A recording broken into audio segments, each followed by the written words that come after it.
Hello my friends, I am Qansigliere.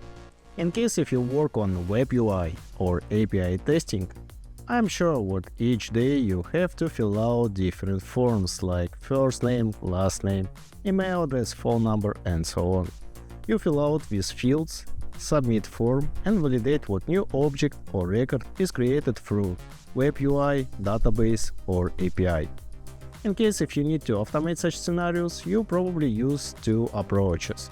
Approach number one means what you use static data. And actually, it's really bad approach, because you could miss some critical issues.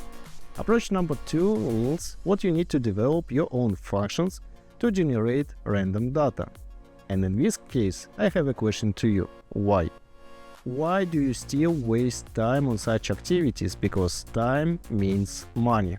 I already developed a library to you what could be easily integrated with any JavaScript projects, and functions from this library could generate fields like first name, last name, email address, phone number, IP address, zip code, state, and so on. Feel free to use it, guys. Thanks.